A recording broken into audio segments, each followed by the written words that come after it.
தொடர்ந்து பாருங்கள், ஆதரவு கொடுங்க, சப்ஸ்கிரைப் பண்ணுங்கள், லைக் பண்ணுங்கள்.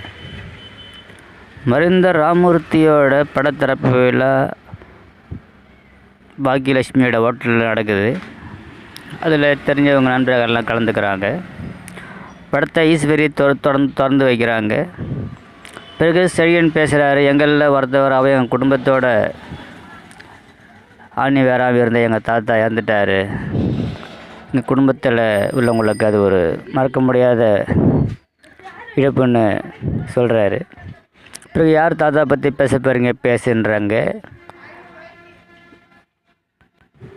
செல்வி வாங்கி பேசுகிறாங்க. அவங்க பேசும்போது, இந்த வீட்டை நான் ரொம்ப நாளாக வீட்டில் வேலை செய்கிறேன். ஐயா என்ன ஒரு நாள் கூட வீட்டு வேலைக்காரி மாதிரி நடத்தினதில்லை. அவர் சொந்த பொண்ணு மாதிரி தான் என்னையும் பார்த்துக்கிட்டாரு அப்படின்னு செல்வி சொல்கிறாங்க. பிறகு பேசுகிற பழனிசாமி சொல்கிறாரு, பாக்கியா மேடம் மூலமாக தான் எனக்கு ஐயா அறிமுகம். ஐயாவை நான் அப்பா மேலே தான் நினைக்கிறேன். ரொம்ப நல்ல மனுஷன் அப்படின்னு பழனிசாமியும் ராமூர்த்தியை புகழ்ந்து பேசுகிறாரு. பிறகு பேசிய பாக்கியா பேசுகிறாங்க.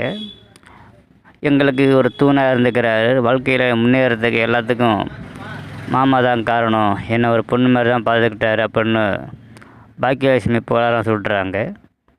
மைக்கை வாங்கி கோபி பேசுகிறாரு. கோபி பேசும்போது, சின்ன வயசுலேருந்து என்னை கண்டிப்பான அப்பாவாக தான் என்னை வளர்த்துக்கிறாரு.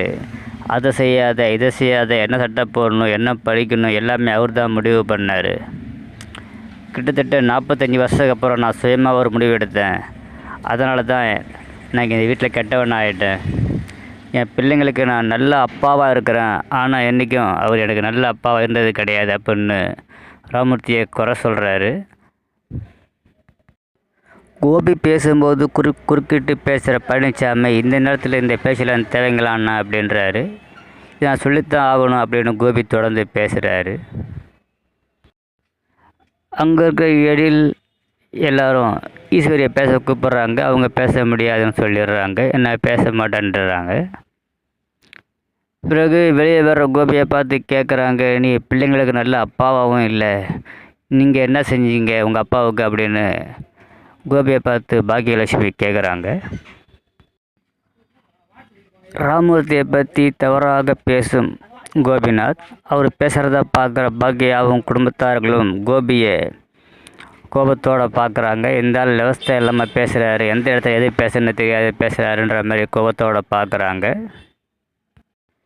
இதுக்கு முதல் நாள் செழியனோட போய் கோபி காப்பி சாப்பிட்றாரு. காப்பி சாப்பிடும்போது தான் இந்த விஷயத்தை செழியன் சொல்கிறான். இதன் மூலயமா தான் ஹோட்டலில் படத்தரப்பில் நடக்கிற விஷயமே கோபிக்கு தெரியுது. அது மூலயமா தான் அங்கே ஹோட்டலுக்கு வராரு. தொடர்ந்து பாருங்கள், ஆதரவு கொடுங்க, சப்ஸ்கிரைப் பண்ணுங்கள், லைக் பண்ணுங்கள், ஷேர் பண்ணுங்கள்.